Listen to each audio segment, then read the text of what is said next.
Sakalam karunam samayadipate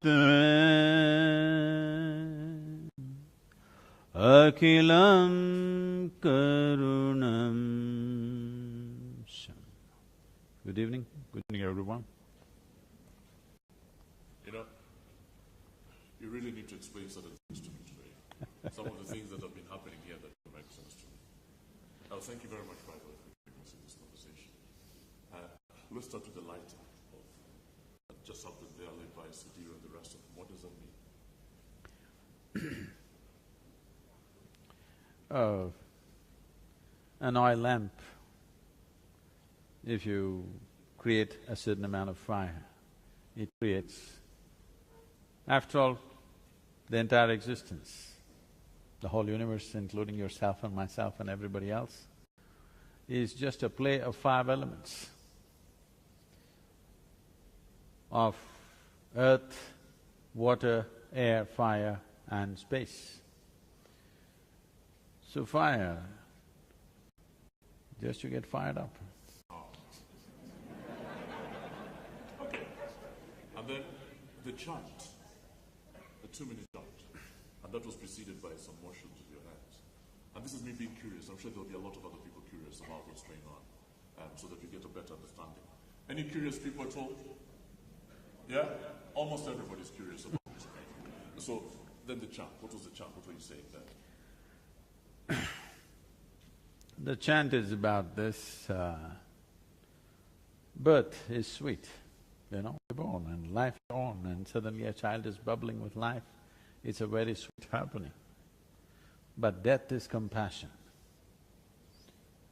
People think death is some kind of a terrible thing. I want you to imagine, suppose you can't die, what would you do? You're saying death is not a bad thing? Huh? It's not a bad thing, death? No, I'm asking you, suppose you could not die, what would you do? The best thing about life is, you will never fail, because everybody shall pass.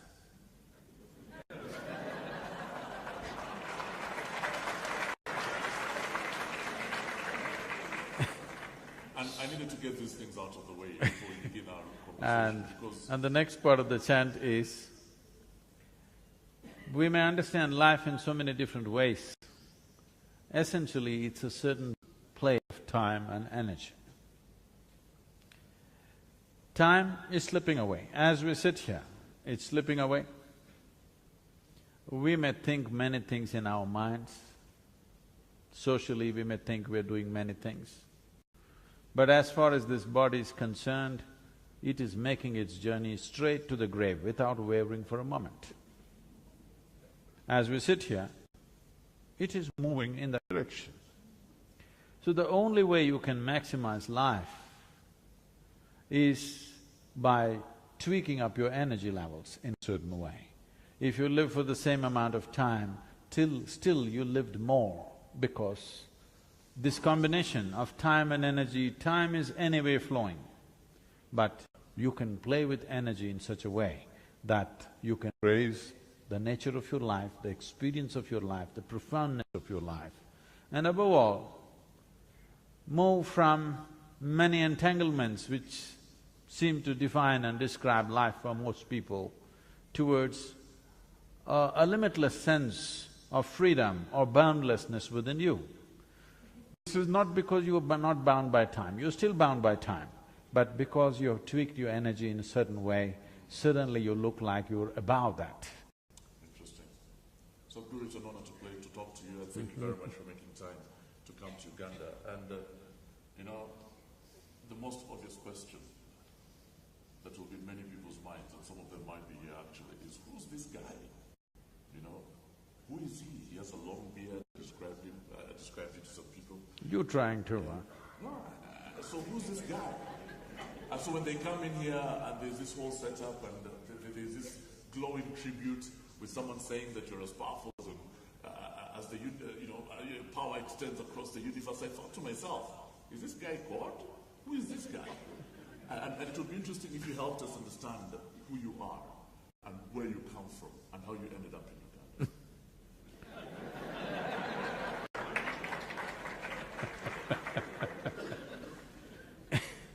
You're asking for a long story. We have time.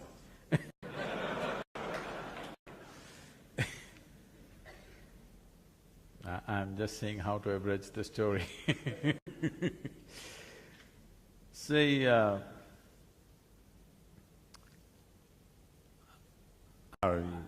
grew up being a super skeptic. Super skeptic. I have a million questions about everything. I did not identify myself with my family, nor the local religion, nor the social structures, nor the political structures, nor even the nationality of where I was born. Because I did not identify myself with anything, though I was involved with everything, I did not belong to anything, which gave me a certain freedom of looking at everything the way it is. Because the moment you get identified with something, you become prejudiced in a certain way. You look at everything from that context. So I had no context, I was just a bursting life. And as I was telling you, restless not because of anything, I was very joyful and peaceful, that was not an issue. Restless because I knew there is something more, but I did not know what that something more is. So it kind of drove me to all kinds of places. I crisscrossed India on my motorcycle, but then, I was probably 19, almost 20 at that time. I went to the Nepalese border. Till then I did not know there is something called a passport. Today a 5-year-old kid would know. I did not know. I've been riding since I'm 11 without license. When I became 18, I got my license and I thought that's my passport to the world. Suddenly they stopped me and asked, "Where's your passport?" I said, "What is that?" They said, "There's something else you need to cross the border." So I came all the way back to South India. Then I decided I'll equip myself with the needed money and whatever the documents needed, and I'm going to ride around the world. So for this I started a business. I thought I'll make some money. Then… What business? Initially I started a farm, then I got into construction, then I got into brick making, and in about 5 years' time, I became very successful. I had my hands on about half a dozen businesses. For those days, I was very successful by those standards. So everybody's clapping their hands and saying, "You're doing great." So I'm in this kind of state where I'm cocky and, when everything is working your way, the planets don't go around the sun, they go around you. So all the planets were spinning around me and everybody's saying, "You're great." So I'm going on like this. One afternoon, between two business meetings, please if you can keep your cameras down, please, it'll be posted on the YouTube. You can download it, okay? Don't waste your time, be with me. One afternoon, between two business meetings, I had nothing much to do, so I come from a town called Mysore. Are people familiar with Mysore? Mysore city? Almost everybody, this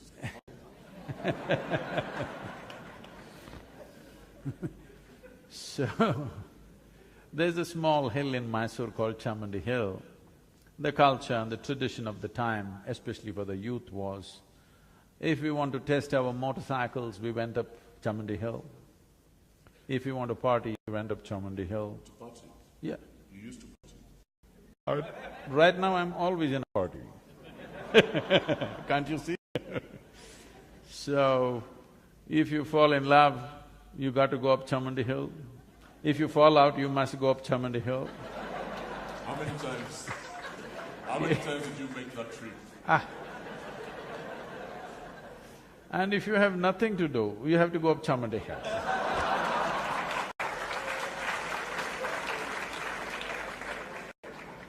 So on this afternoon, I had nothing much to do, so I rode up Chamandi Hill. I know this hill very well, I've trekked in these hills, I've camped in these hills. As a 7, 8-year-old child, why am I telling you all this? If I found 10 rupees in those days, I would just leave a note and I would vanish into the jungle. It's called theft, right? No. Helping yourself to that. Oh no, it was given to me. If I had 10 rupees, I'm gone. And from the age of 7, I earned my own pocket money right through. Never borrowed, never took any money from my parents, so don't worry about theft. The thing is, I went off into the hills. If I had enough food for 4 days, I'm gone for 4 days. They're searching all over, police complaints, looking all over the town. One thing they don't know is I'm in the jungle. Doing what? Oh, I walked around, familiarized myself with every other life. I caught a bunch of snakes, I caught all kinds of insects. I was learning life, paying attention to all kinds of life. There's more life in the jungle than in a Kampala, you know. More variety, I mean, and more numbers too. So I know this place very well. So that afternoon I went and sat up on a rock that was very familiar to me. My eyes were still open. I've been practicing yoga since 12 years of age, but that was mainly for physical prowess and mental prowess, which it definitely did give me. It did set me apart among any group of people, but I never knew there is something else to it. That afternoon I sat there, my eyes were still open. Till that moment, I thought, this is me and that is somebody. I have no issues with that somebody, but this is me and that is someone else. Suddenly I did not know which is me and which is not me. The very air I breathed, the rock I was sitting upon, the atmosphere around me, everything became me. I thought this madness lasted for about maybe 10–15 minutes, but when I came back to my normal senses, about 4.5 hours had passed. For the first time in my adult life, tears, me and tears were impossible. Tears are flowing to a point my shirt is all wet. I've always been peaceful and happy, life is working out the way I want, I'm young and successful and no problems. It is just that every cell in my body was bursting with ecstasy. Tears are just dripping like this. So when I shook my skeptical head and asked what's happening to me, the only thing that my mind could tell me was, maybe I'm going off my rocker. Which happens? So when I spoke to the closest of my friends and tried to tell them something is happening to me, they said, the questions that came to me is only this: what did you drink, what did you pop, you know? Why I'm saying this is, I had no context of any kind. Something was happening within me for which I had no any kind of knowledge. There was nobody around me to tell me what this is about. All I knew is, I have hit a gold mine and I don't want to lose it, because if I simply sit like this, 2 minutes, I feel it's 2 minutes, 7–8 hours have just passed away like that. Once I sat like this and I thought it's 25–30 minutes, but when I opened my eyes, 13 days gone by. You sat in one place for 13 days? Yes. I sat there only for 25–30 minutes in my experience. By the time I opened my eyes, there was a huge crowd. India being what it is, they were pulling my legs and asking what will happen to their business, when will their daughters get married, and all this stuff. And you still get a lot of that. When is my daughter getting married and what's happening to my business? I don't tell them when their daughters will get married. It's the daughter's business when she gets married.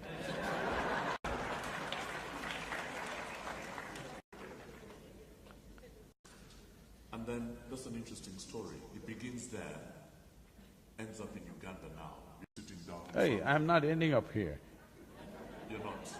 So we are in Uganda at the moment. Yeah. Why Uganda? How did you end up here? Okay, you say you're not ending up here, but why Uganda? Africa has been on my mind for some time, but my schedules have been so killing that, it's not been possible to stop over in Africa.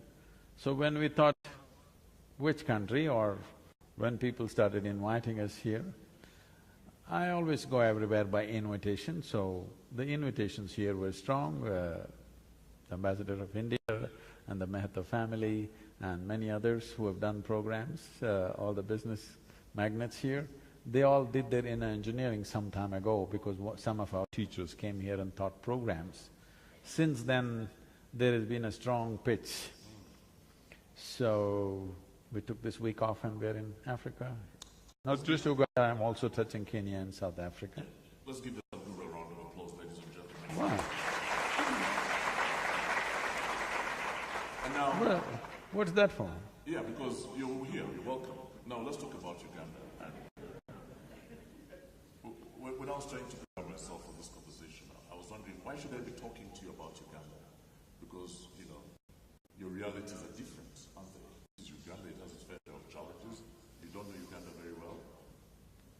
And yet… I may not know Uganda very well. Uganda. I may not know Uganda very well. I know human beings perfectly well, wherever the hell they are. Wherever they are, fundamentally they are same. It's just different cultural expressions, different languages, different styles of doing things. But fundamentally, wherever you go, human problems and human aspirations are same. What are the most common ones, do you think? Common? Most common problems or challenges that human beings face? The most fundamental problem with human beings is what they need to fix within themselves, they're trying to fix the entire world for that.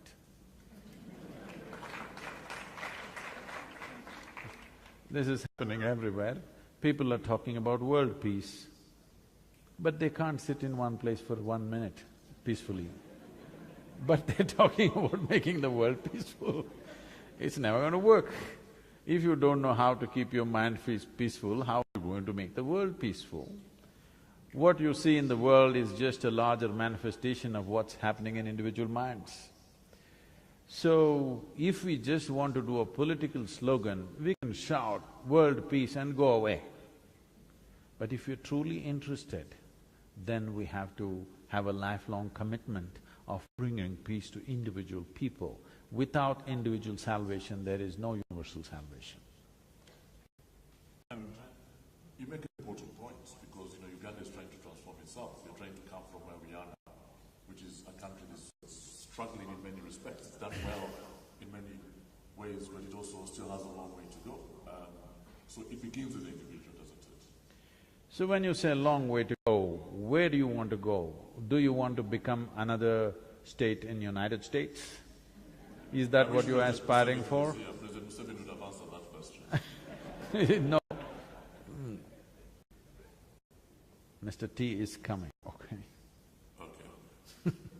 So, what I'm saying is, it's very important when I look at a country like this, which is naturally so beautiful, nature has been immensely kind to you. You don't know what it means to live in harsh conditions of nature. This is a beautiful, beautiful country. I know if you go by… Right now the world is on a madness of everything bigger. Bigger home, bigger car, bigger this, bigger that. Instead of all this, everything making bigger, I think in Uganda you should think how to have a bigger lake. A bigger lake? Bigger lake. That's more Because if you have all these other things bigger, your lake will shrink. This has happened. In India, we are beginning to suffer this seriously. In 1947, when we got independence, how much per capita potable water we had? Today we have only 18% of that. They're saying by 2025 we will have only 7%. This means Indians will be having bath in bottles, not in tubs. So this is where the world is going. When nature has been good to you, keeping it that way is the most important thing for the well-being of the people.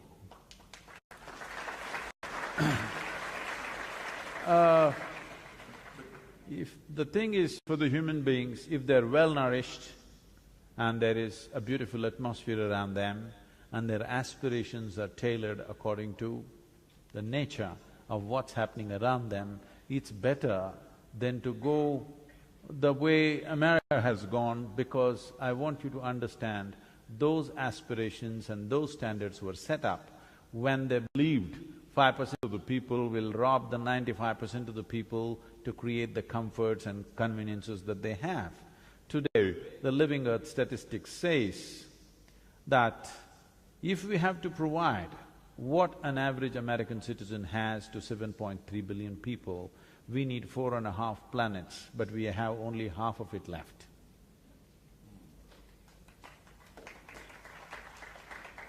And as a result of that, you say that you need to make things smaller.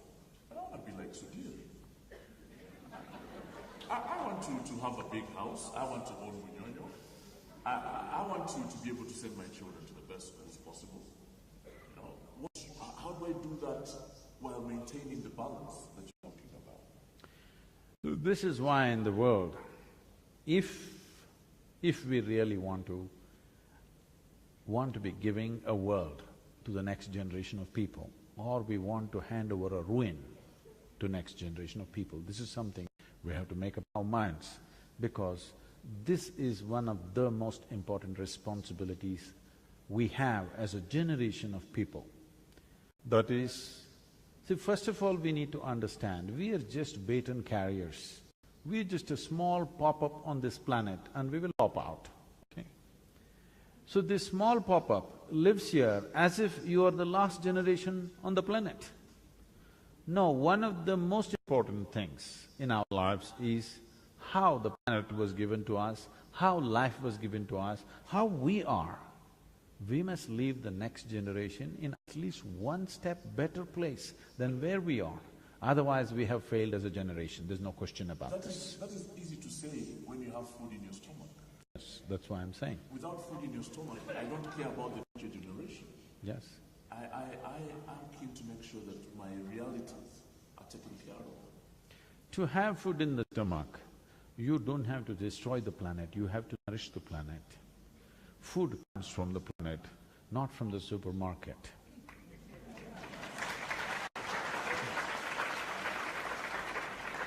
So, to feed the population on this planet, the way I see the soil and the atmosphere and the climate the way it is, I'm telling you, this East Africa can be the bread basket for the entire world, because 12 months of a year you can grow crops here. If you destroy this, you will not be able to grow food even for yourself after some time. This is happening seriously in India. We have a 12,000-year history of agriculture in South India. This is probably not known to most people. 12,000 years of agriculture.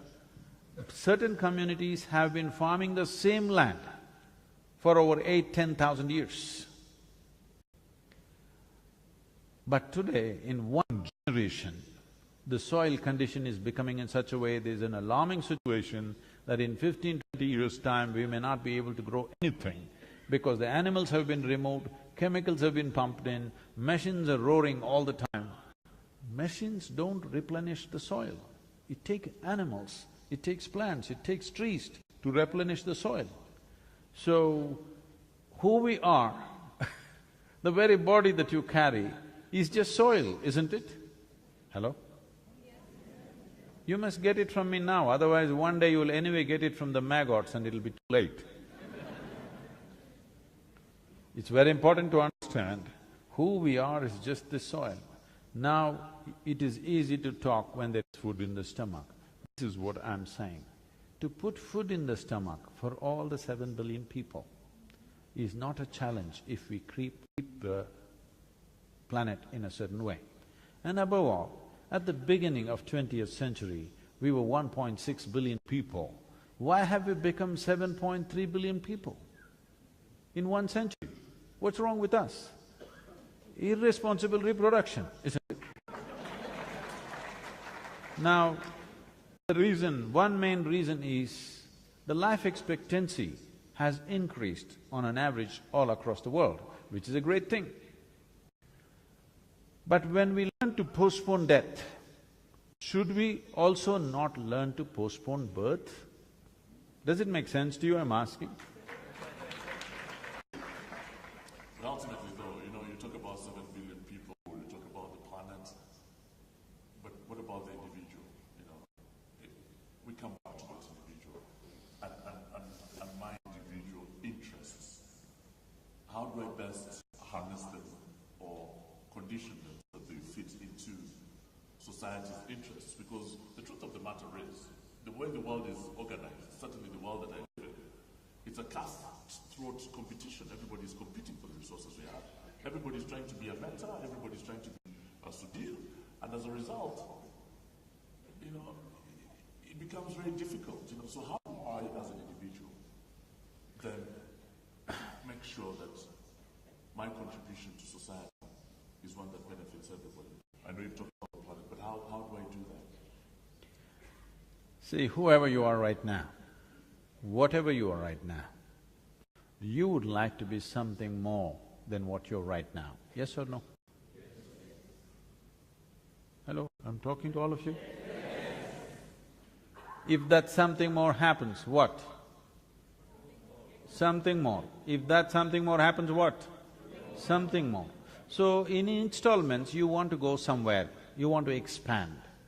So because you're going in installments, let me hasten you up a little bit, and I will make you the king or queen of this planet. Don't look at me hopefully. Do I look like someone who will commit such a blunder? If I make you the king or queen of this planet, will you be fulfilled, I'm asking you? You will look at the stars. So there is something within a human being which is longing to expand. Because right now, you're so limited in your identity with your biology, with your physicality. Because of this, you're trying to expand physically. Physical expansion means, if it finds a very basic physical, biological expression, this is called sexuality. If you find an emotional expression, this will be called love. What all these things mean is, something that is not you, you're trying to make it a part of yourself. If it's a physical process, it's called sexuality. If it's an emotional process, it's called love. If it's a mental process, it gets labeled as greed or ambition or conquest or simply shopping. These are all different ways to make something which is not a part of you, part of yourself in some way. But if it finds a conscious expression, it's called yoga. That's why we are here, sir. Yoga, and in that you say that the body is the ultimate form of technology. Now that's next. But right now, your identity is so much with your physicality, you're trying to expand physically. Because you're trying to expand physically, you will see it doesn't matter. If you get the solar system in your hands, you will not be fulfilled. If you get a galaxy, you will look for other galaxies. Because what a human being is looking for is not more. When you pointed out these people and said, I want to be like this, you're talking about how can I have more? What you're looking for is not more, you want all. If you want all, physical is not the way, isn't it? If you want to expand in a limitless way, physical is not the way, because the nature of your physicality is defined by a boundary. We can call this physical body only because it has a boundary. If you remove all these boundaries, it is no more a physical thing. Physicality is always defined by a boundary, but there is something within you longing to become boundless. This longing to become boundless is being misunderstood as longing to have more. More is not what it's looking for. This life is looking for a limitless expansion. If limitless expansion has to happen, one has to transcend their perception beyond their physical nature. If your perception rises beyond physical nature, then we use this horribly corrupted word, spiritual. And we shall come to spiritual elements a bit later. Right now though, let's talk about politics. It's an interesting subject. Politics of a country, the politics of a country like Uganda. Is politics a See, when we say politics, what we are talking about, how to govern a nation.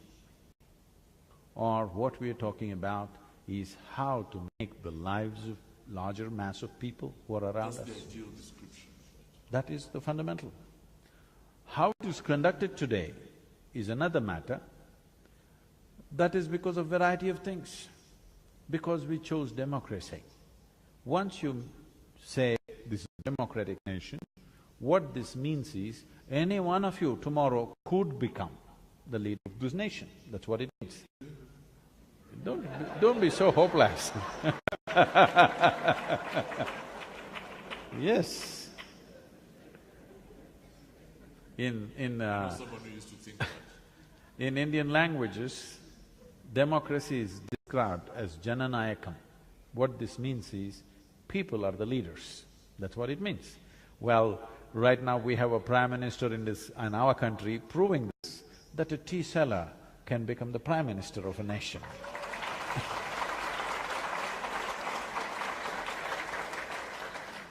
So, anybody could become. Only thing is, you have to learn to work the system. And That you need to do. And the goddamn system is too convoluted in so many ways, because we must understand, even if for 100 years we are practicing democracy, it is new. In human mind, it is still new. Most people, I'm telling you, most people in the world are still looking up to somebody like a king. Because democracy is a functional reality only when each individual is having a considered vote. But in most countries, it is a committed vote already. Based on religion, caste, creed, tribes, it's a committed vote. Once it's a committed vote, it is feudalism in the guise of democracy. It is not just in, Asian countries or African countries. For example, if you go to America, people say, my grandfather was a Republican, my father was a Republican, I'm a Republican. I'm saying it's a committed vote. There is no consideration. Otherwise, how could… How do you describe a good leader? Do you know, as a matter of fact, I'd like you to do that with an example of a leader who you consider is a good one, and describe the traits, the elements that make him a good leader. See, a leader in a democratic society means, because his powers are limited and his duration… Did you say his powers are limited? They're limited. It is not like being a king or a dictator where he can do what he wants. Even if he's well-intentioned, his powers are limited because you have to convince… I don't know how many members of parliament and stuff you have here. In India, for example, you have to convince these 542 people, oh my God. Uganda is about 480. Okay. You're getting that. So, by the time you convince these 500 people to think in one direction, 5 years are over.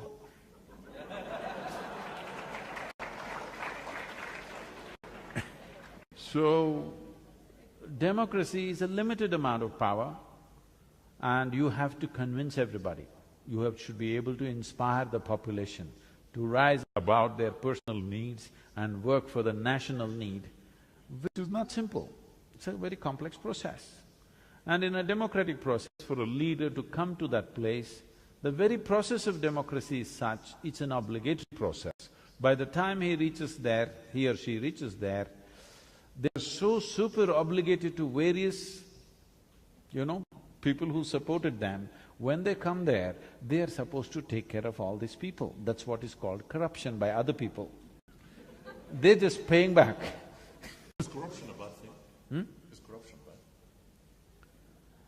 Corruption essentially means, for me, that your self-interest has risen above the larger interest for which you're standing up. That's what most politicians do.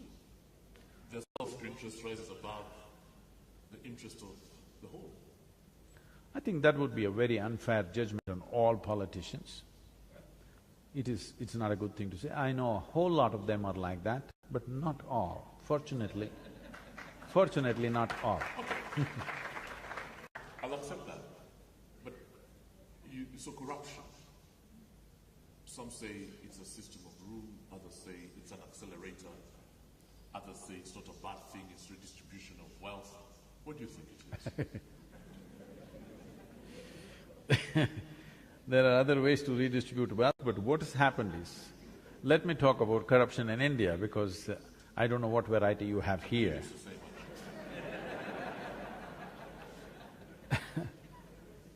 What has happened in India is, we inherited a whole bunch of laws from the British. And they were all so ambiguously made, probably by intent. When I look at many of those things, these are intentionally ambiguous, so that if I want to pick you up, I can anyway pick you up for some reason or no reason. Because the law is so ambiguous, whichever way you walk on the street, you're committing a crime. Okay? It's designed in such a way, if I want to fix you, there is some law, because you're not doing anything, that's a crime, you're doing something, that's a crime. Somewhere there is some law for every citizen is committing some crime. It's the same here. So the laws are so ambiguous. Particularly, I've been talking to the lawmakers about the business laws. The laws are so ambiguous, without corrupt people, business won't happen. If you stop all the corruption tomorrow morning in India, half the business will stop or more will stop, because these corrupt people are facilitating things, unfortunately. Because the laws are ambiguous, nobody understands. I meet the topmost corporate lawyer in India, and I was discussing something with him and I asked him, "Do you really understand this law?" He said, "Sadhguru, no." He said, "Don't tell anybody, but I have no clue." All I know is my client comes, he tells me what he wants, I will argue for that powerfully in the court, that's all. I'll tell you how it works in Uganda. You call them up at night and you talk to them individually and you address their individual needs. And one way of doing it could be to help them with a project that they're working on, or to pay off a loan to Crane Bank,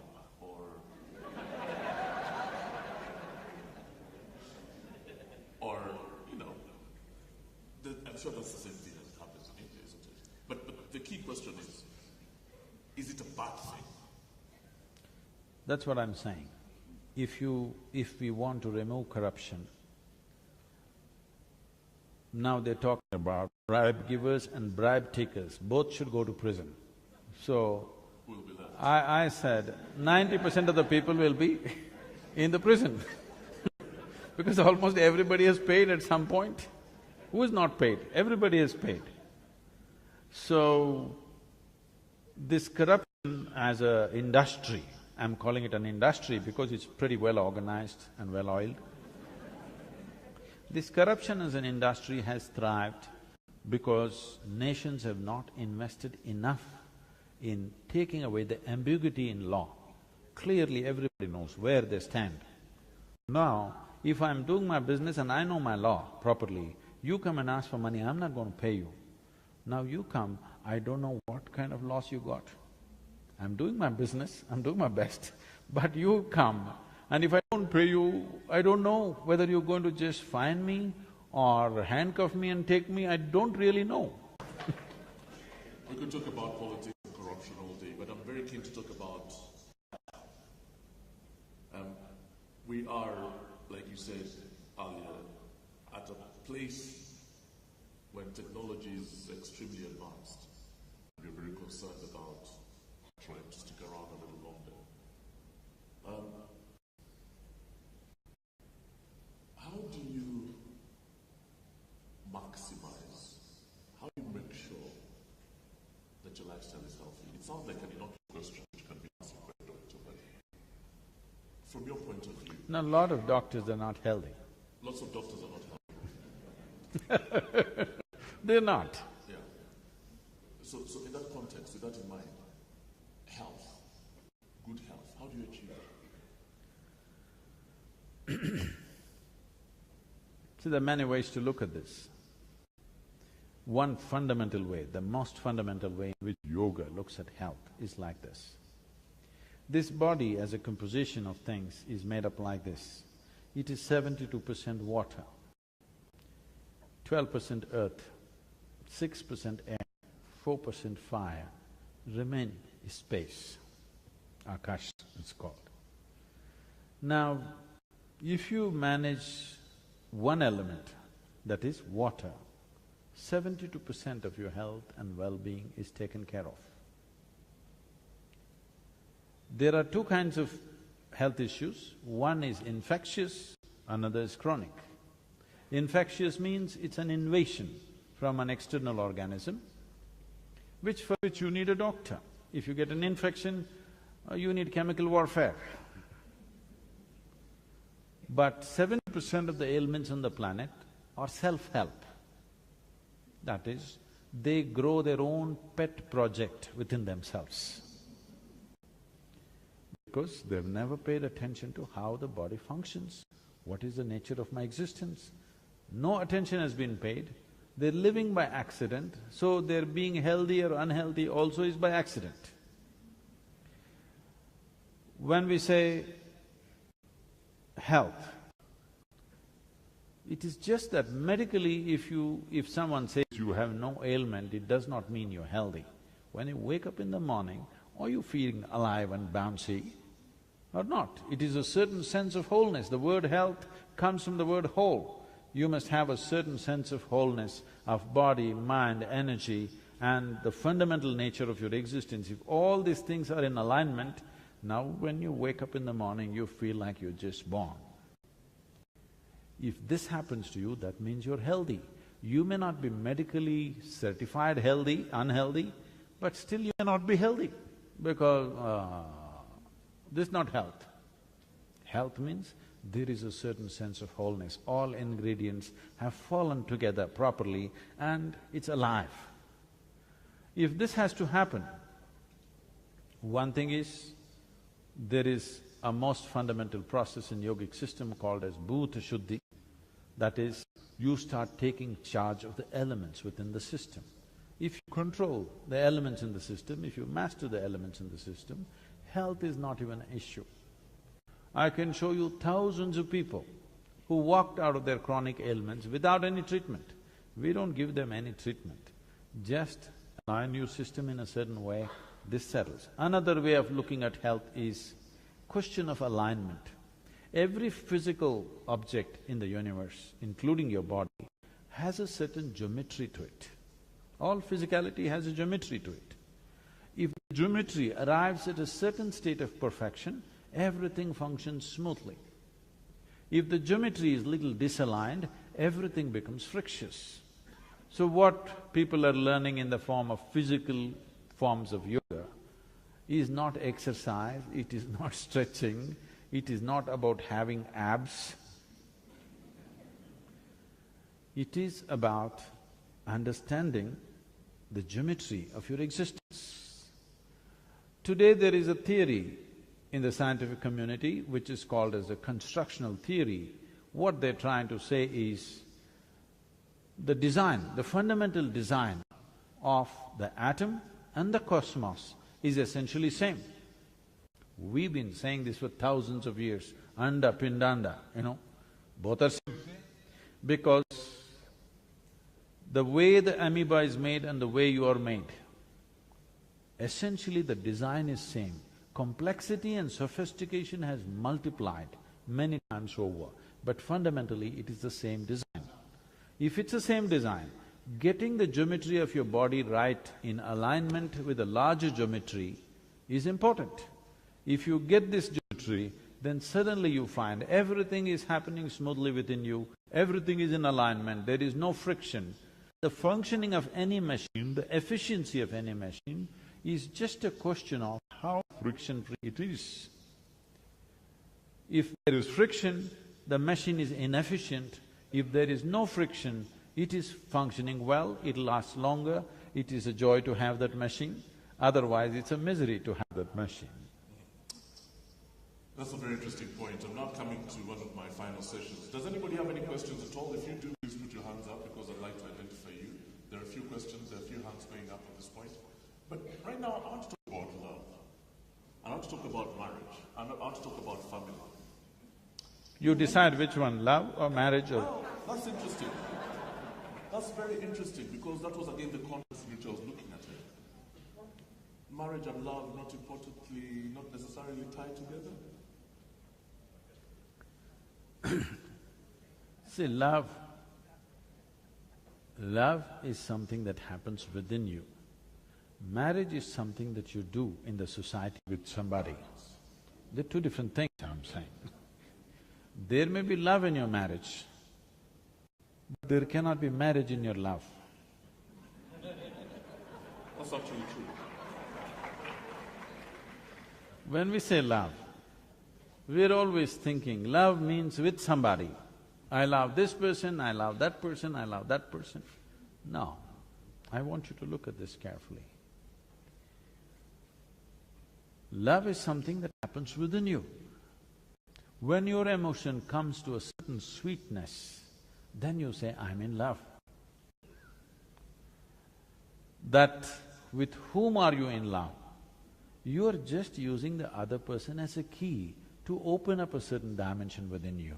I always thought that actually. But what I'm telling you right now is, why are you using a key when there is no lock? So, the choice is just this. All the things which are most significant for you in your life, you being peaceful, joyful, loving, blissful, these are important for you. These things, would you want them to be on push start or self-start? You know, in 50s if you bought a car, along with that you need two people. Morning push start. Early 60s, crank start, one person would do. Now everything is on self-start. So, things that truly matter to you in your life, your joy, your peacefulness, your love, your blissfulness, everything about you that is beautiful about you, would you want to put it on self-start or push-start? Self-start. So if you're loving, this is not about anybody. If somebody is here, you can express. Nobody's here, you can sit here lovingly. I want you to watch what I'm about to do right now, Sadhguru. How many Indian Ugandans are in here today? Indian Ugandans, put up your hands, please. That's all. Indian Ugandans. Okay, how many black Ugandans are here, African Ugandans? Yeah, I knew you were checking, look at… Okay, how many… Can we just see the Indian Ugandans again? I think there are more than those hands that I saw go up. Right. So how many of the Indian Ugandans have been in a relationship with an African Ugandan?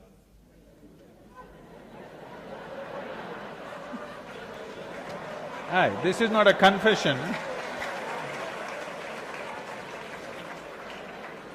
Can I see a show of hands? There is one here. No, the thing about Indians is they will never confess such things in public.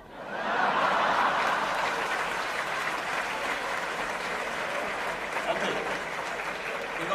In that case, then let me rephrase my question.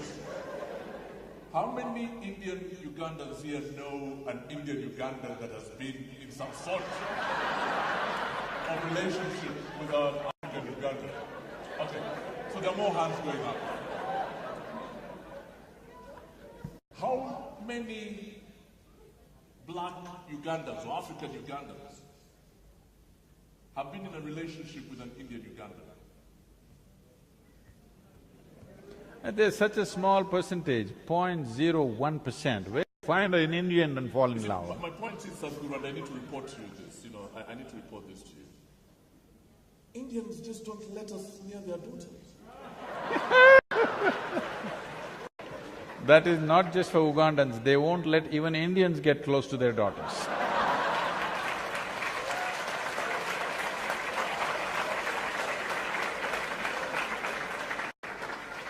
And in many ways, I think this is part of the problem, the fact that we live in a country that is multicultural in many ways, it's cosmopolitan. But element of social integration doesn't take place. Social integration need not mean sexual integration. Well…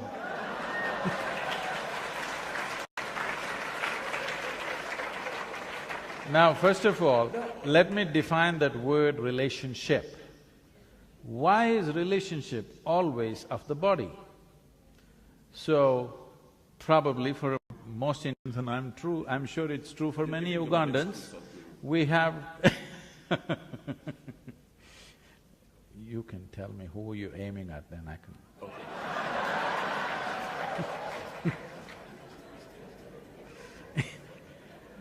Let's redefine the word relationship. Unfortunately, everybody has picked on the word relationship as it is said in the American B-grade movies, okay? A relationship is of many kinds. We hold various kinds of relationship with people. And maybe one relationship is of the body, rest may have nothing to do with the body, but we have very intimate and close relationships with people where our bodies are not involved. So we can be friends, but I can't marry your daughter? You can maybe marry if you pass the test, but you want to just take her for 2 days, that's not allowed. But my bigger point is, and I beg to belabor this because I think it's very important. I wonder, and please correct me if I'm wrong, if, for example, the Indian community in Uganda has done enough to integrate into the greater part, into Uganda. And because don't you think surely, where I come from, when you get married, you're bringing on another family, you become a little more cohesive, you become friendlier, you become warmer, you create a better understanding. Isn't this something, the cultural hybridity that results, isn't this something that the country would benefit from? Yes, but the Indian problem is if they marry a Ugandan girl, can she make dokla tomorrow? She can learn. It's not that simple. It's too complicated. No, it is not about… I mean, if you're looking at it as, are we in some state of discrimination, I don't think so. I'm telling you, even in India, even if they're in India, the whole lot of them are Gujaratis, they won't marry a Tamil person within the country. They won't marry a Bengali person. They won't marry an Andhra person. Somewhere if somebody falls in love, it may happen, but generally they would like to marry in their own community, in their own thing, because this is the way they have known life for thousands of years about preserving talent and culture within that. So why this was so is…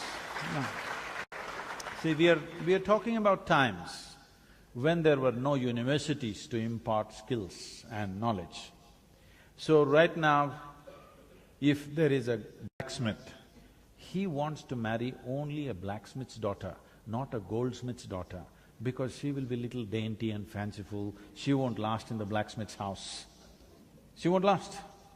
So if this marriage has to be enduring, because they're looking at children, till the children grow up, the husband and wife should be together. I mean, they're thinking of a lifetime, they're not thinking of a few years.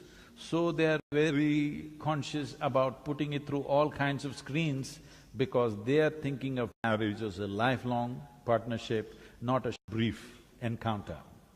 That doesn't make it a good thing. I'm not saying it's good or bad, I'm just saying why. They may not be opening up their doors of marriage. They don't open their door, Gujaratis will not open their doors of marriage to Tamil. Tamil people no way will marry Gujarati. Yes, they will not. Maybe individual people, out of interaction, young people meet each other, it may happen, but families will not do it. Now things are changing a little bit because it's becoming difficult to find your own kind, so people are doing something, but it'll still take a long time because there are many aspects to this. It's very difficult to explain. Because, see, if I go in United States to somebody's house, I just smell the seasoning in the house, and I say, "You're this community, isn't it?" They say, "Sadhguru, how do you know?" I said, "The seasoning." Because in a particular community, it smells in a particular way. Another community which just lives in the neighborhood, they make seasoning in a different way. And these people can't stand that and they cannot stand this. Their tongues have been cultured to like only this. Am I saying, is this good, is this bad? This is not the way. It is great that there are so many varieties of people and they've distinctly maintained this for some time. Today a time has come in the world where people have to integrate, but it need not be made compulsory. Let it happen at its own time.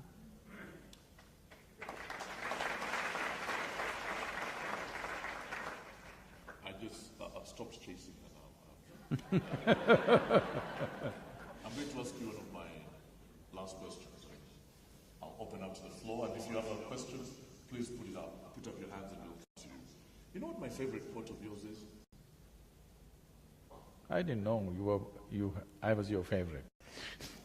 Now I'm getting little… Yeah, you said it this morning. Because you said you stopped chasing her. Yeah, right. And now you're saying I'm your favorite. By the way, you're introducing a very interesting subject. No. I shall not go there. But you said this morning that bullshit can get you there, but it won't keep you there. Yeah. In the context of destiny, in the context of trying to get to where we're going, how do we make sure that we're doing the right thing and that when we get there, we're going to stay there? And I must explain that statement from following a story, and there was a story behind it. It wasn't just an independent statement. See, when we say destiny, when we say life, life is in the way you experience it, not in the content of life. It is in the context of life, the way it happens within you. You may be sitting under a tree and blissed out.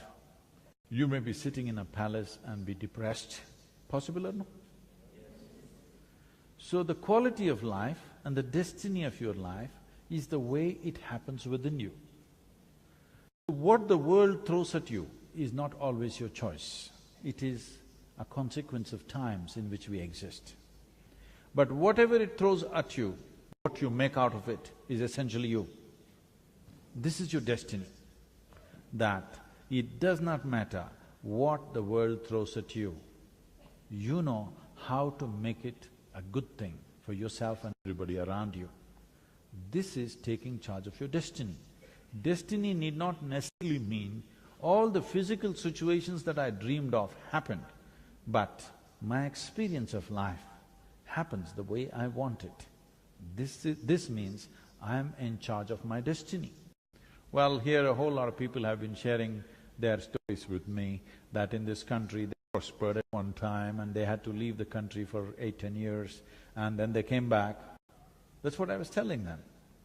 If somebody was asked to leave, many people would hang from the trees, not being able to take it. But people went wherever they went and they came back and recreated what they had. A whole lot of them, maybe many of them lost it. But what I'm saying is, what they created physically is not the thing. I must tell you a story. You okay for a mythological story? Recently, I was talking to a large group of school children in a small town in Andhra Pradesh, which was a strange thing for me. I was wondering whether they will understand English, but they were all highly perked up. There were over 5,000 children, and I was speaking to them. Then one little girl stands up, a 14-year-old girl. Well, I'm sorry, I shouldn't call her a little girl because she doesn't think she's little. She stands up and asks, Sadhguru, Ram in Ayodhya, his wife gets kidnapped from Sri Lanka. Where's he?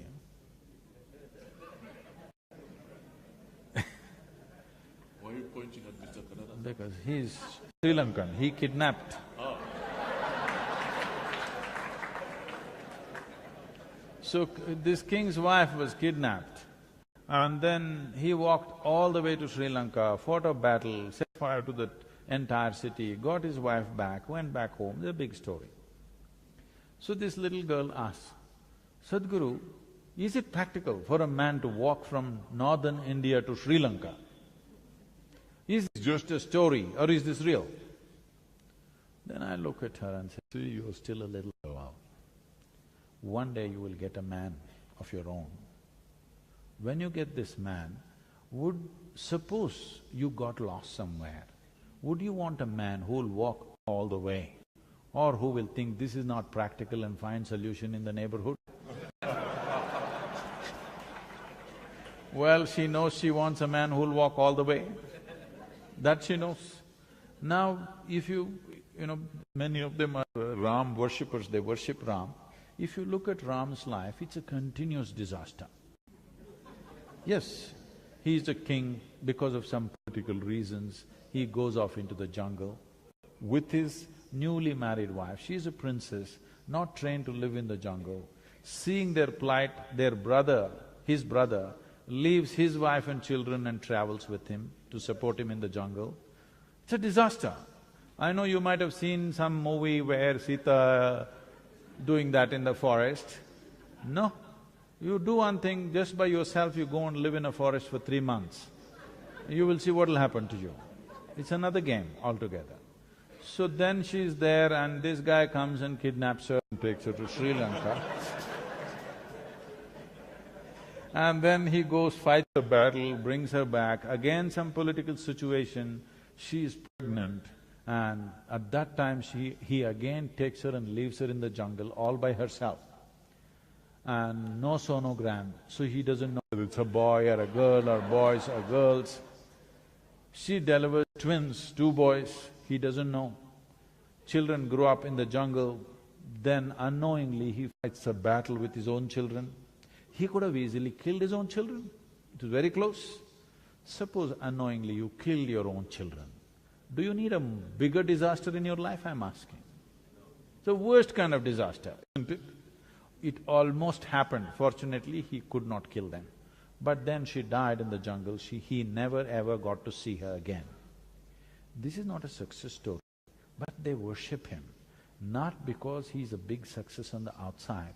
No matter what happened, he did not lose his balance, he did not become resentful, he did not become hateful, he did not become angry, he did not lose his composure. No matter what life threw at him, he maintained who he is. So this is what we call as destiny. His destiny is totally in his hands. Life can do whatever, but he will do only what he has to do.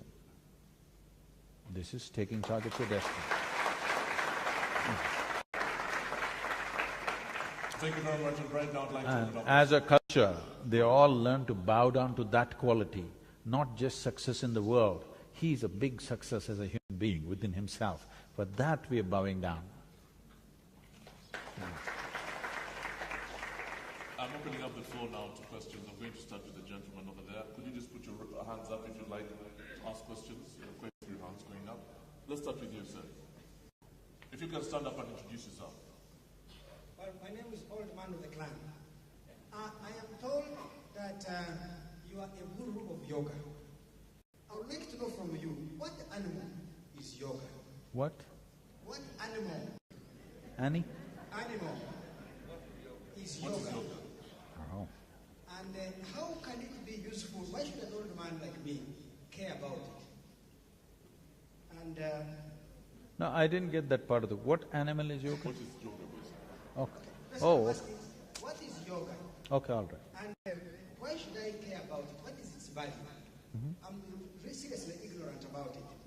The second question is, what is the purpose of life? How do I know that purpose? How do I pursue it? How do I find it and how do I live it?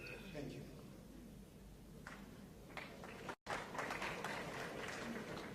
It seems to be a popular question, huh? His name is Andrew Mwenda, not the one. Huh? His name is Andrew Mwenda. Is Andrew. Andrew. Yes. Okay. Andrew, when when you ask what is yoga, I'm sorry, initially I missed that animal part. I get it. What is this yoga? First let me tell you, This is the only practice on the planet which has lived for over 15,000 years without any papacy, without any authority enforcing it on anybody. Never in the history of this yogic culture has it so happened somebody put a sword to your throat and said, you do yoga, otherwise you're dead. No such thing ever happened. Out of sheer efficacy, because it works, it's lived. Today over 2 billion people are doing some form of yoga. What is it? Many ways to look at it. I would like to explore two different ways so that it brings some clarity to you. One thing is, you agree with me that this human mechanism, which you call as myself right now, do you agree with me that this is the most sophisticated technology on the planet? Do you? I'm just asking you, such a complex technology you have with you, have you read the user's manual? So one dimension of yoga is to explore the user's manual which is written into the system, so that you know how to explore the full depth and dimension of what this life is about. If you explore the full depth and dimension of what this life is about, this second question, what is the purpose, would be very easily answered. Or in other words, to simplify your question, what you're asking is, what is the nature of my existence? Because you are certain that you exist, but you do not know the nature of your existence. If you think one way, you become one way. If you think another way, you become another way. If you feel one way, you become one way. You feel another way, tomorrow you become another way. Because what is human is not defined. If you had come as any other creature, we know what is a earthworm, we know what is a grasshopper, we know what is a tiger, we know what is a lion, but we don't know what is a human being, isn't it? Being human beings, you don't know what is a human being because nature has left a certain freedom for you. With every other creature, nature has drawn two lines within which they have to live and die. For the human being, there is only a bottom line, there is no top line. This means there is a limitless possibility of exploration. When we talk limitlessness, definitely we must leave the physical behind, isn't it? Because physicality is the dimension of the limited. Physicality is always of boundaries. When we utter the word limitless, we must understand we want to transcend physical nature. What is the purpose? Suppose right now, all of you, I'm asking you, if you're feeling really ecstatic, would you ask, what is the purpose of life? No. It's becoming little burdensome, it's a little drag when you get up in the morning, what the hell am I doing here, kind of feeling. Now it comes up, what is the purpose? Your idea of a purpose is you want a meaning. I want you to understand, meanings are a psychological problem. You want to find a meaning. There is no meaning anywhere in the existence. But meanings are important for your intellect. If you keep your intellect aside, there is no meaning to anything. The existence is simply on. What is the meaning of it? There is no meaning. This is just an intellectual pursuit. Right now, because of the nature of your education, the only dimension of intelligence that you're exploring is intellect.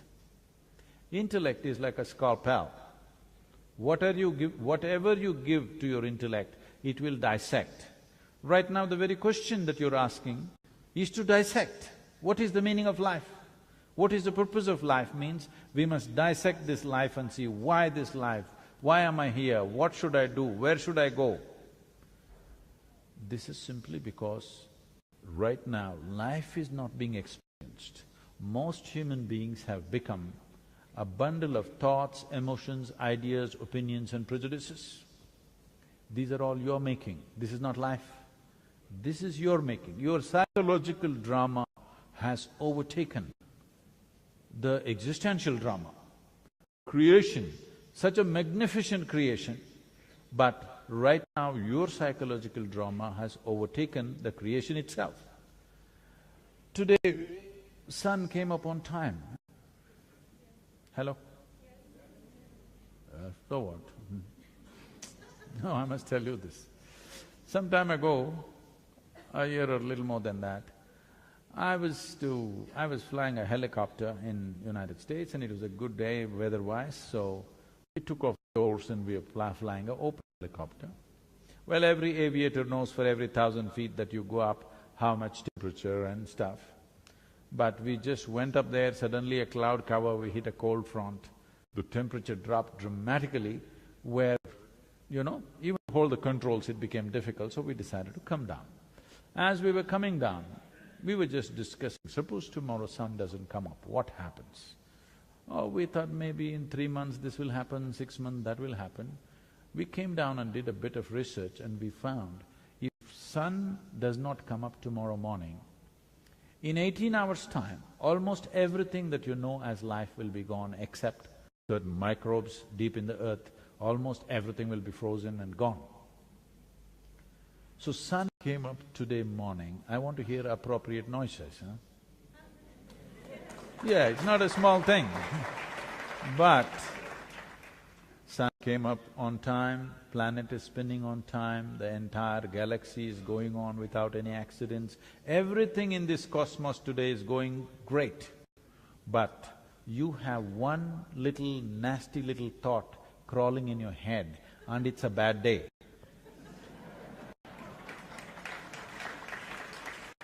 So, when your intellect overtakes your experiential dimension, then you will start thinking, what is the purpose of life? Because life is a purpose unto itself. If you experience this life in its fullness, right now your psychological drama is hijacking life. Most of the time you're thinking about life, not living life. I want you to go back to the greatest experience in your life, whatever was the most exhilarating experience in your life. Suppose right now you were in that moment, would you ask me, what is the purpose of life? The moment you ask this question, immediately people will come up with these God-given purposes that everybody has. The moment whenever I have seen, whenever someone says, God told me this, you can be very sure a disaster is unfolding.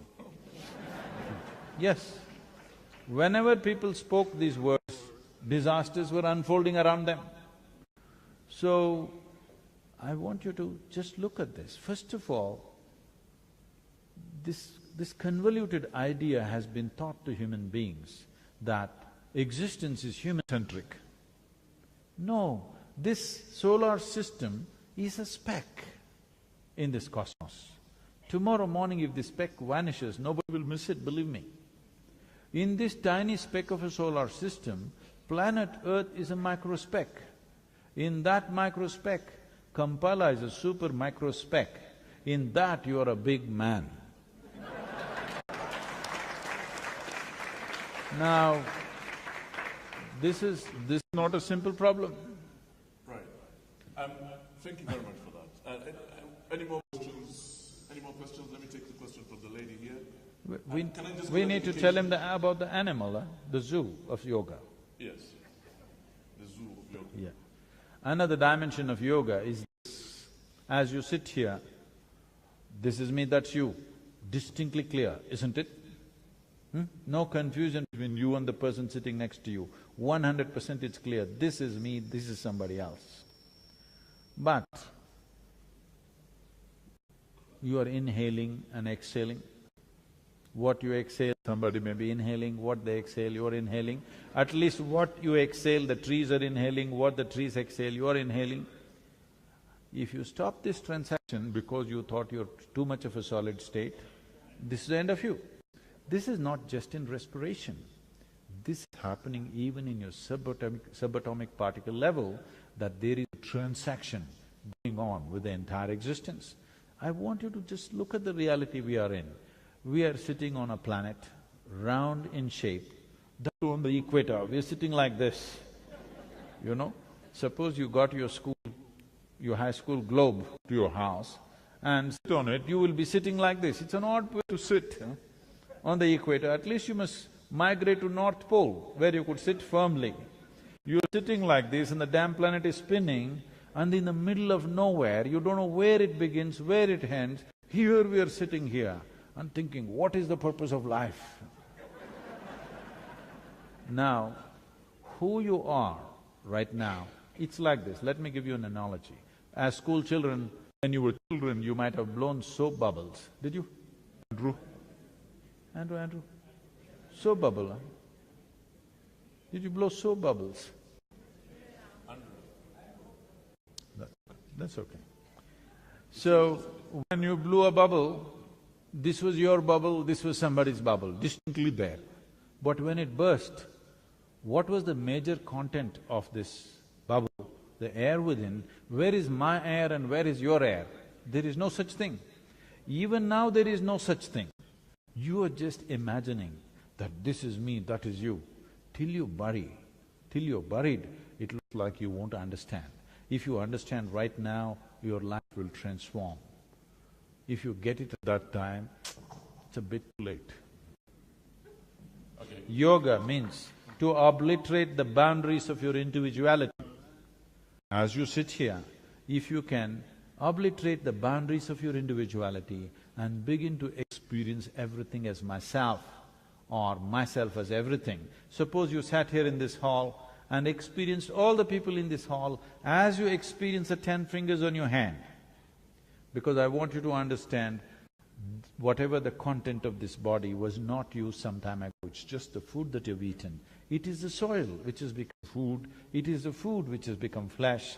It was not you yesterday, today it is you. So what is not you, you are able to make it yourself simply because you include it into the boundaries of your sensations. So yoga means to be able to expand these boundaries in such a way that if you sit here, you experience the entire universe as yourself. If you sit here and experience the entire universe as myself, then we say you are in yoga, not doing yoga. Then you are a yogi. So this is the purpose of yoga, because not that this is something that we've invented. This is the way life is happening. Life is not happening as individual. This is one big cosmic life. You can blow your own soap bubble and have a sense of individuality.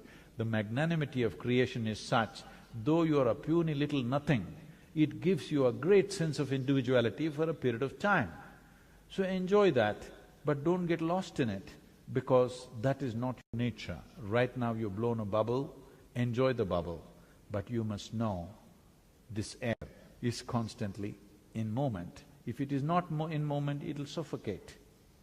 So yoga means to consciously obliterate this. As I was telling you, whether it's sexuality or love or ambition or conquest or yoga, essentially the goal is same. In some way, you want to make this bigger than what it is. But if it becomes bigger, it wants to become bigger. So yoga means you learn to obliterate the individual boundaries so that you can experience the entire universe as myself. This is not a philosophy, this is not an ideology, this is the way existence is happening. If you experience life the way it is, then you can handle life most efficiently. If you do not experience it the way it is, but you have your own psychological drama which tells you something else, then with the simplest things people are confused. People don't know how to handle their thought and emotion even today, after 50, 60 years of life, simply because they have not seen life the way it is. They are imagining things which are not there in their psychological space. So yoga means to know reality, to perceive reality just the way it is.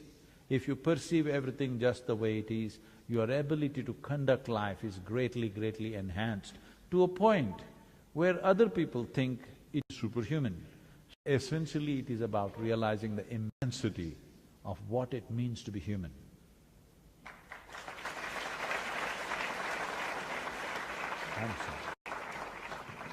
We still have a few minutes left. There are very many hands going up at the moment. So let's keep going. Can I see the hands up again, please?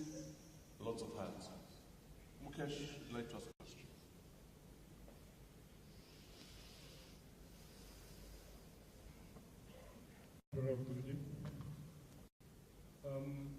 This question I'm going to ask is not, I've heard the answer before, but I would like this question to be answered by Sadhguru for the benefit of a lot of Ugandan friends and colleagues and associates who have invited here.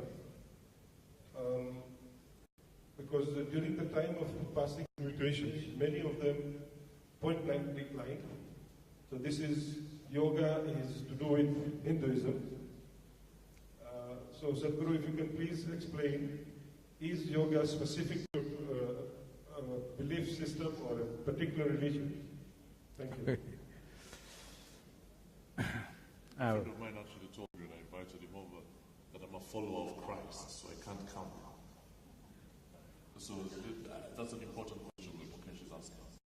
So, for the followers of Christ, let me say something. He said many things, or today people say he said many things, but some things we are sure he said, rest of it we don't know.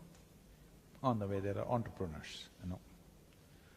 But the important thing about his life is, he talked about taking people to another dimension of life, which he referred to as Kingdom of God. Everybody thought it's up there. People gathered, let me say, people gathered. When enough people gathered, he turned around and said, the Kingdom of God is within you. Whoever says that, he's a yogi. Jesus Christ was a yogi? I am not saying anything, I am saying whoever says the ultimate nature of the existence is within you is a yogi. That's what yoga means. So, what he said, what he did not say, I have not made a study of it, I do not know, but people have been telling me this is what he said. If he said this, he must be a yogi, because unless you're in that experience of inclusiveness, you wouldn't say that. He definitely did not read a yoga text, he must have experienced. I was gonna say that, yeah, maybe he didn't read it. He did not read that. It is from an inner experience that he's saying it's within you. If he says it's within you, this means he's a yogi.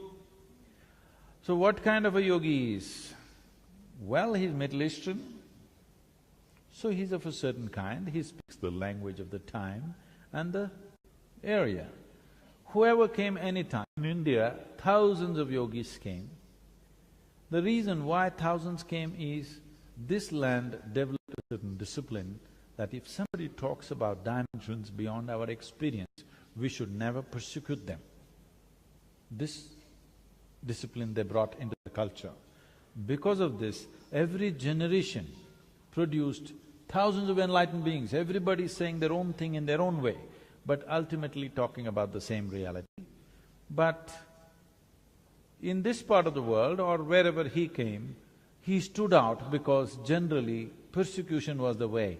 Apart from organized religion, if anything else was said, he would be dead. That's a normal thing. Well, it happened to him also, anyway. It happened to him also, a horrible way of ending his life. Even today, I see when I go to certain countries, I'm not abusing anybody, I'm just asking a few questions. If I ask a few questions, in some countries they stand up and tell me, you will leave this country head first. That means horizontal, that's what they mean.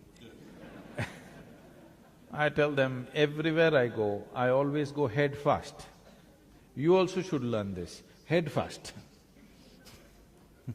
Now, about this yoga being Hindu, it's like this. This is a profound understanding of human mechanism. If you say yoga is Hindu, gravity must be Jewish. The word Hindu means this. There is a Himalayan range in the northern part of India. In the south, there is an Indian Ocean. This is called Himalaya, this was called Indusagara. Hindu means the land that lies between the Himalayan ranges and this Indian Ocean was called Hindu. This culture prospered and flourished for over 5,000 to 6,000 years, undisturbed by invasions, undisturbed by other wild tribes which are outside. So people slowly developed reverence to these two geographical features because they knew their well-being was mainly because of these Himalayan ranges and the ocean which protected them. So they called the land Hindu to start with. Later on they called themselves Hindu. So anything that's born in this land, because it's a geographical identity, an earthworm born in that land is a Hindu earthworm. This is not a religious identity, this is a geographical identity. Like right now, a lion born in Africa is called an African lion. So why is an earthworm born in India not a Hindu earthworm? But somewhere along the way, when external forces came, they had a religion of their own, they had a god of their own, they had a book of their own. We didn't have any because we were not believers at any time in history. Even today, India is not a land of believers, it is a land of seekers. The highest value is not God in India even today, if you do not know. The highest value is mukti, which means liberation or freedom. Freedom is the highest value. God has never been the highest value. We know the technologies of God-making. We made 33 million gods and goddesses.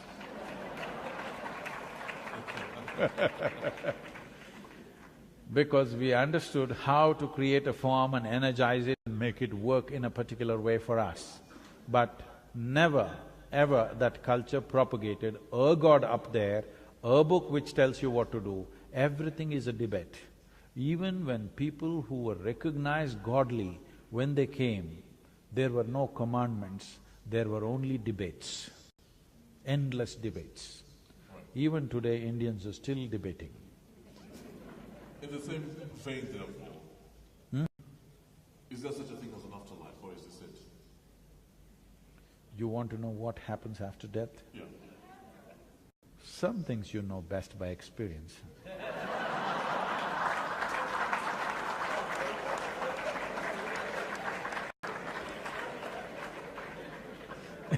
So you want me to let last of them find out? No.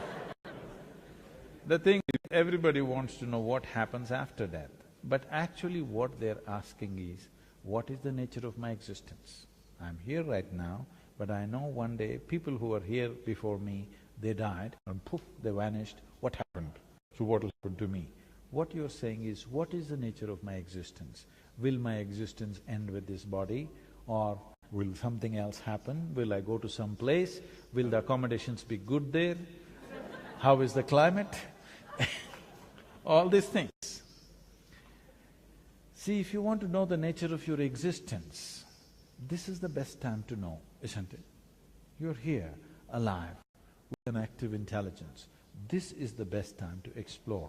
Another dimension of yoga is this, not by dogma, not by theory, not by belief, but by systems of exploration. Is this true that your body that you have right now, you gathered it over a period of time? Hello?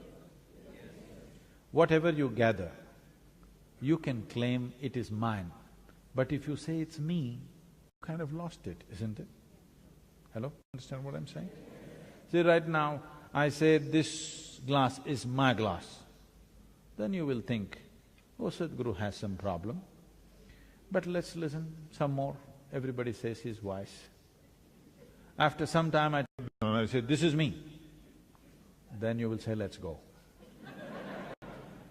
Because this amounts to madness. But right now there is water here, if I drink it, it does become a part of me, isn't it? This is how you gathered whatever number of kilograms you have right now with you. Yes or no? This entire body was gathered from outside. The content of the mind and the content of the body you gathered from outside. This is a heap of food, this is a heap of impressions. What you gather can be yours, can never ever be you. So there must be something beyond this body, beyond this mind. Don't assume, why don't you explore? How can you live here without knowing the nature of your existence? You want to know what happens after death? Don't you want to know right now what's the nature of your existence? You must know. If you don't know, you will be eternally confused human being. Thank you. Yes. Any more questions, please? Yes, let's have the lady here ask a question. Anybody at the back? Okay, and then I'll come, let's move to the back of the room next. Pranam, Sadhguruji here. Just got a question here. Okay, can we have the lady here first, please? Yes. Thank you so much. Namaste, Sadhguru. Right. I think there are very many microphones going around at the moment. Okay. The lady here, and then we'll come.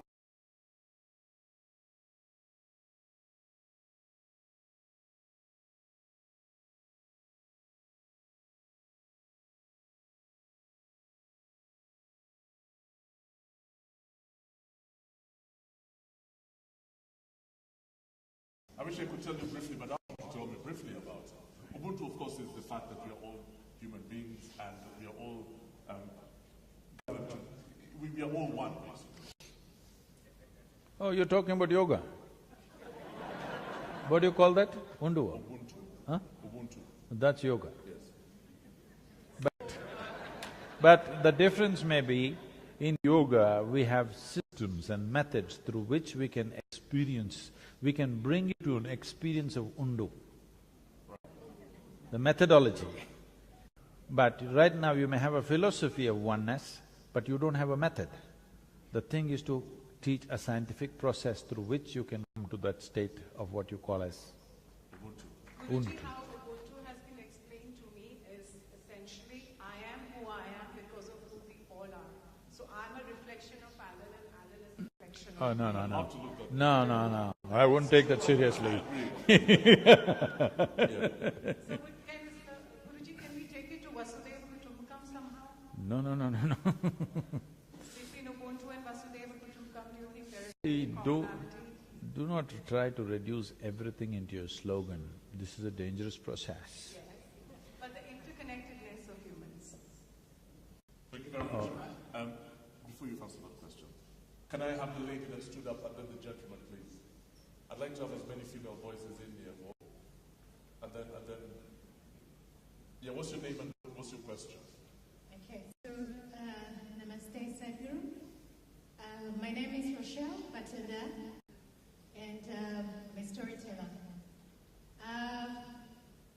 You talked about the body's ability to heal itself, and I had this question in mind. It's about the Kundalini.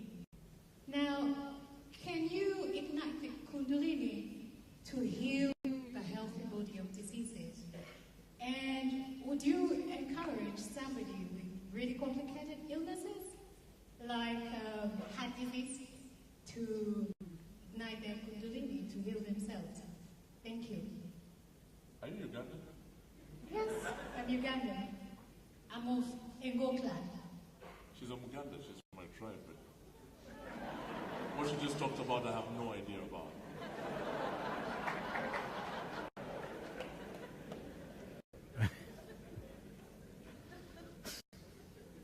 What did she just say, man?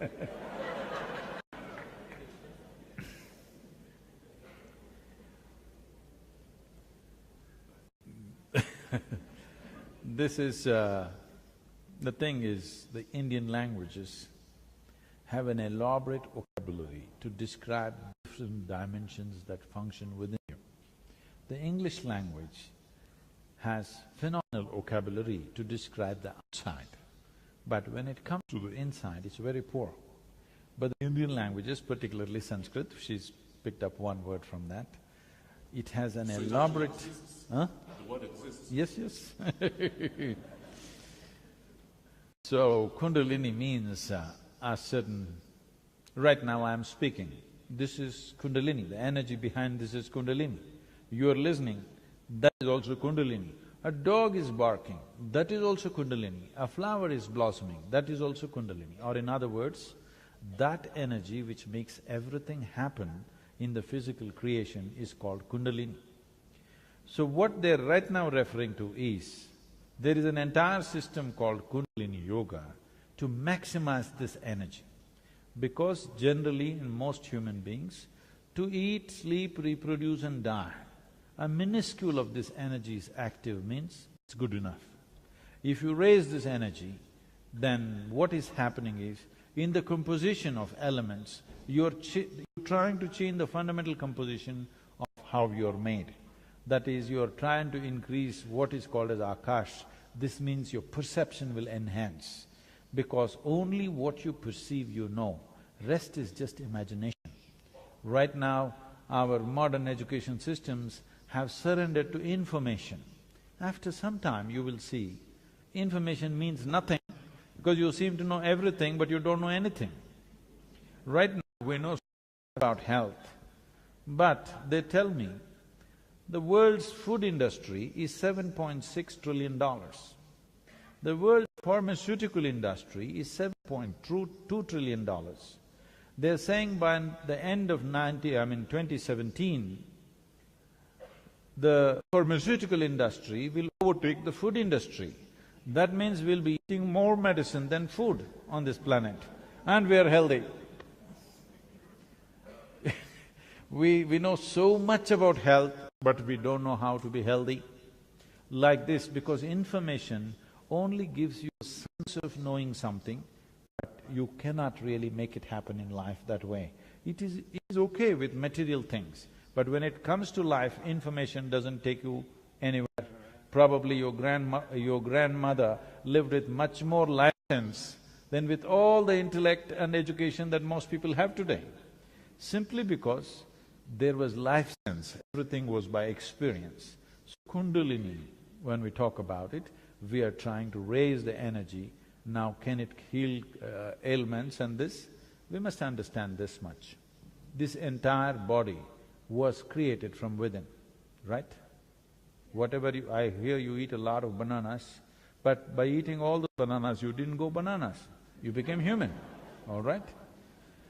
So, whatever you eat, there is something inside which is capable of manufacturing this body.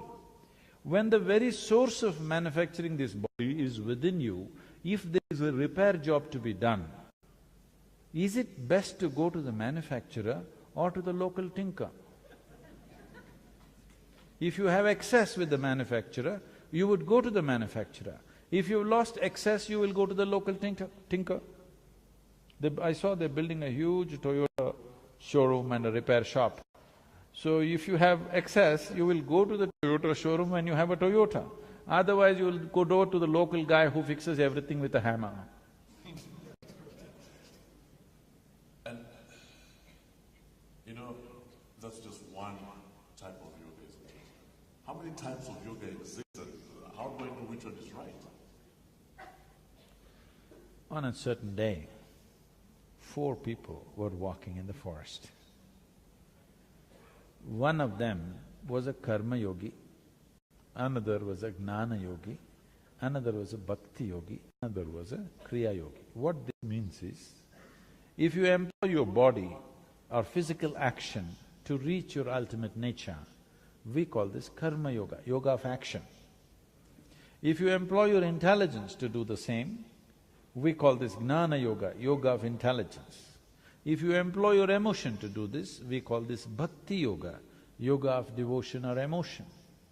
If you employ your energies to do that, we call this kriya yoga, yoga of transforming energies. So these 4 men were walking together. Usually these 4 people will be never found together because they cannot get along. Because a man with the yoga of intelligence has a very sharp intellect. Those who have a sharp intellect can't stand devotional people. Have you seen this? Yes or no? They can't stand devotional people who are doing Ramam all the time. They cannot stand them. Andrew Murder is one of them. Andrew. He can't stand emotional people. Yes, he is for Gnana Yoga candidate. So these are the only 4 types of yoga you can do, because these are the only 4 instruments you have on your hands. So these 4 people were walking, suddenly a thunderstorm broke loose. And they started running looking for shelter. The bhakti yogi, the man of devotion, said, in this direction there's an ancient temple, let's go there. Well, they trust him with the geography of temples, so they're there. There's an ancient temple where the walls have all collapsed, just 4 columns and a roof, and there's a deity in the center. They all rushed into the temple, not because of their love for God, simply escaping the storm. Then the storm became very severe, started lashing from every direction. There was no other place. So they came closer and closer. Then they just hugged the deity and sat down, all 4 of them, just to escape the rain, not because they love God. And suddenly God appeared. In all their minds, the same question, why now? We did so many things, you did not come. Now when we're just escaping the rain, you turn up, why now? So God said, at last you 4 idiots got together. I've been waiting for this for a long time. So, yoga, you are not just body, just mind, just energy, just emotion, you are a combination of these things. Unless they come together in the right way, there is no yoga for you. So, you are one kind of combination, somebody else is another kind of combination. Accordingly, it has to be mixed. That is why a live guru is important, because he mixed the right concoction for you. Thank you very much. Let's go to the back of the room, please. Yeah. Whoever gets the microphone first. You must take the microphone, please. The very back of the room, yes. Yes. Hello? Hi, I had a quick question about faith traditions. I'm actually a former graduate student in religious studies, and one of the biggest challenges I have is this dichotomy that exists in religious faith, especially fervent religious faith in religions that are, or rather, in people who choose to believe in their religion in a certain way. And what I mean by that is there is great beauty when you go to particular countries, and you go to a mosque, and there's incredible adherence to faith that can be inspiring. And you can see that in all traditions across all countries. But often, that faith is coupled with negative attitudes, homophobia, Islamophobia, fear of the other. And my question for you is, how do we see the beauty in religious faith while also avoiding some of the problematic things that happens within dogmatic belief? It's a really tough one. No, it's very simple. Yeah. See, the thing is just this. Right now I'm going to… this is just an experiment. Is it okay? Can I experiment with you? This is just a simple experiment. How many of you believe in God? All such people raise your hand. Okay, that's good. How many of you believe you have 2 hands? All such people raise 1 hand. How many of you believe you have 2 hands? Okay. Do you believe you have 2 hands, or do you know you have 2 hands? Huh? You know you have 2 hands, isn't it? If somebody who starts an argument with you and tries to prove to you you have no 2 hands, and suppose the argument becomes too overwhelming, and he's about to prove to you that you have no hands, one slap in the face, he will know that you got hands. So with hands you know, with God you believe. I'm not trying to take it somewhere else. I just want you to understand, belief essentially comes still because humanity has not become sincere enough to come to this, what I know, what I do not know, I do not know. Yes?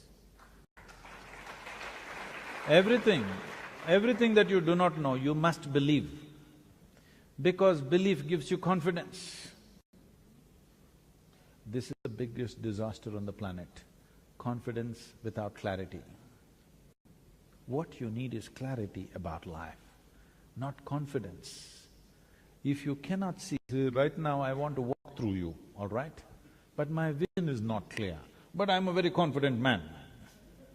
I'm going to walk through you, but I can't see properly. Am I a disaster or no?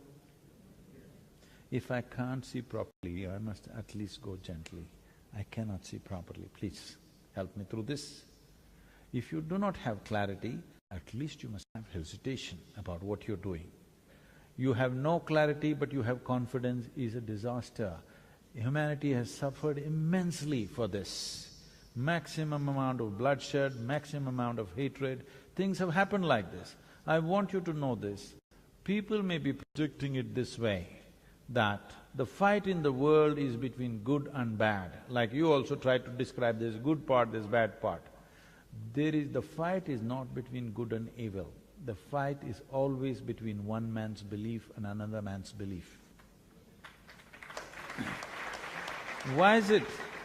Why is it we cannot come to a place that we can admit what I do not know as I do not know? What is the problem? You will have a much more sincere, straighter world. Once you realize I do not know, the longing to know, the seeking to know cannot be put down. It is the nature of human intelligence. If you do not know something, you will want to know it. Now we are talking about… see, you're not talking about God, you're not talking about heaven. You're always talking about the nature of your existence, isn't it? Who the hell are you? How did you happen? This is the question. Because you have no answers, you're inventing all kinds of things and believing it. It may give you confidence, it may bring you together with people, you may sing, you may dance, but you will also fight because it is invariably bound to happen. For the last 2,000–3,000 years, you have seen how many wars have happened. Because you believe one thing, somebody believes something else. I think it's time humanity matures into this level of sincerity. What I know, I know. What I do not know, I do not know. I want you to realize the immensity of I do not know. If you see I do not know, the longing to know, the seeking to know, and the possibility of knowing becomes a reality. Otherwise you just believe something. Can I tell them a small joke, Alan? Yeah. Because this is serious stuff, you know. A small joke. Small joke. There were two young boys, very energetic. When young boys are very energetic, they're in constant trouble. And they are. The parents are very embarrassed because the entire community is discussing their children. But you know how to produce them, but you don't know how to fix them, isn't it? So not knowing what to do, they decided to take them to the local parish priest. Because together they're very strong, they decided to take them separately. So they took the younger boy first, made him sit down in the priest's office, and the parents left. The priest walked in with his long robes, and he walked up and down. You know, it needs some drama, otherwise these things don't work. So he walked up and down with a grave face. The boy sat there and did the ping-pong act, looking at the priest. And the priest worked up a strategy. If I remind this boy that God is within him, all his mischief will go. This is always the problem. People who have never raised children, they have fantastic ideas. Those who have raised children, they know none of your goddamn ideas will work. If you have the commitment, if you have the love and commitment, you can wait out the problems. But you don't know how to fix the problems of your children, isn't it? So anyway, he came up with this strategy, and suddenly in mid-stride he stopped, and with a booming voice he asked, "Where is God?" The boy looked bewildered. He looked all over because he must be somewhere in the priest's office. Then the priest saw he's not getting the point. Then he leaned on the table, pointing at the little boy. He's giving him a clue, the God is within you. "Where is God?" The boy looked even more bewildered and looked under the table. Then the priest saw he's not getting it. So he walked around, came close to the boy, tapping on the little boy's chest. He's giving a clear clue where God is. Tapping on his chest, he asked, "Where is God?" The boy got up and bolted out of the room. He ran to the place where the elder brother was, and he said, "We're in real trouble." The elder brother asked, "Why, what happened?" He said, "They have lost their God and they think we did it."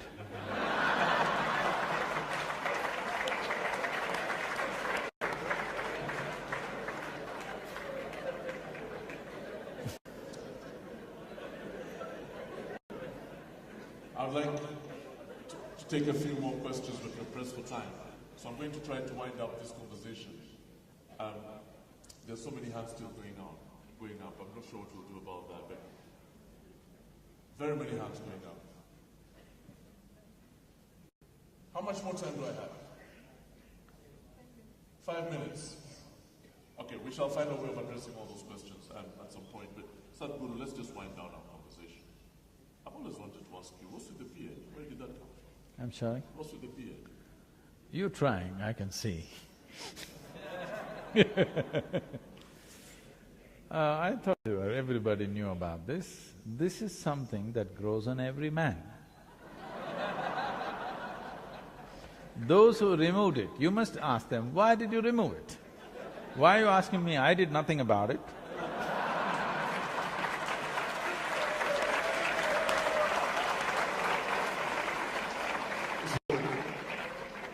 You just did shave then.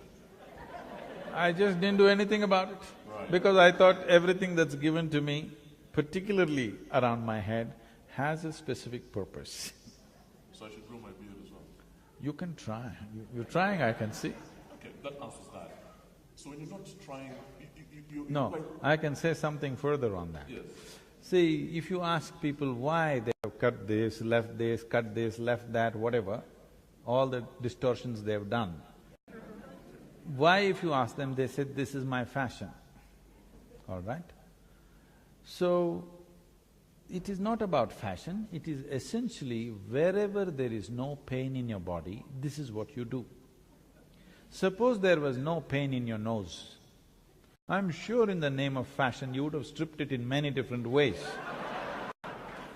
Suppose there was no pain in your entire body, I'm sure in the name of fashion you would pull out your intestines and swing it. If there was no pain, you think people wouldn't do it? They would do all kinds of things. Or in other words, right now, for most human beings, it is not their sense which is preserving them, it is their pain which is preserving them, which is not a good way to live. That's interesting. And when you're not offering this amazing wisdom and insight, you're riding motorbikes and riding fast cars. What's the fastest you've ever driven by? 342. 342 kilometers an hour. What were you trying to do? Kill yourself? No. I'm not a foolish driver, I'm a good driver. And I know that you love Indian classical music. What other music do you listen to? Do you listen to Lady Gaga, hip-hop, or… There was a time when rock and roll was everything. My parents were steeped in classical music, but we hated it, the children, me and my brother. We would turn up rock and roll at full volume, just so that this classical music by accident doesn't enter my ear and pollute me, okay? This is how I was. But it happened to me, I became meditative over a period of time. One day I was on my motorcycle, it was in the Mysore University. This was such a distinct and powerful experience for me. And I was just riding. I heard a powerful sound, some musical instrument that I can't recognize. It just gripped me like that and just drew me. It's not like I decided to go there. I just went, there's an open-air theatre, I just rode up that place and I parked there and I just looked. And somebody was playing, today I know it is a Rudraveena. It's played in a very mild, slow way. It's not like dang, dang, dang. It's like dong, dong, it's going… This sound just gripped me from within. I just sat there on my motorcycle, tears were coming out of my eyes. Just the sound was just destabilizing everything inside me. It just shook me through and through. From that day, suddenly my ear for classical music just evolved into a big possibility, and today we are… one of the major music festivals in India happens in the yoga center. The rock and roll was important because it moves your body and boom, boom, boom. But once you become still within you, suddenly this classical music, when I say classical, the Indian classical music is made in such a way, if you listen to it carefully, you will see your body will become still and erect. You will see people unknowingly will sit like this, I must tell you this. This is about 10 years ago, when we first started this school, home school. I went there, all these 6.5-year-old children, in the morning assembly I went there to see them. They're all like this, like this, like this, like this.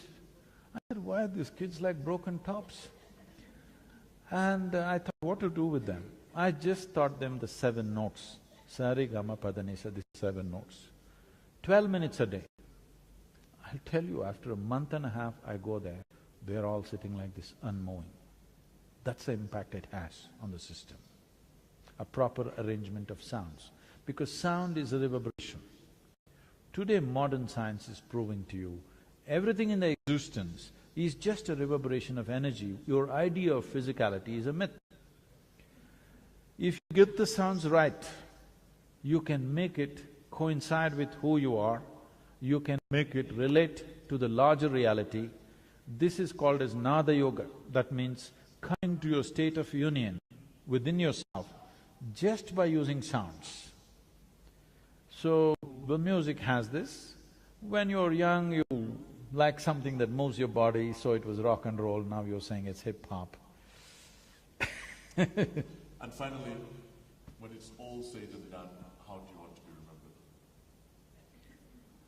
I want everybody to be so blissed out that they wouldn't care to remember me.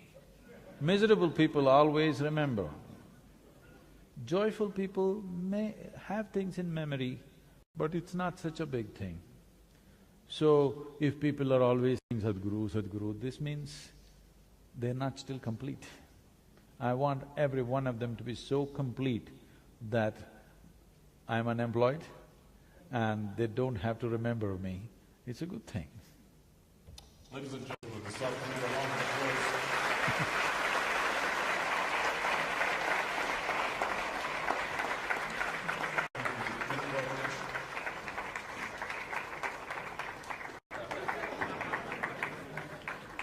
And I was going to say thank you very much for being such an amazing audience. And apologies to the people whose questions we couldn't take today.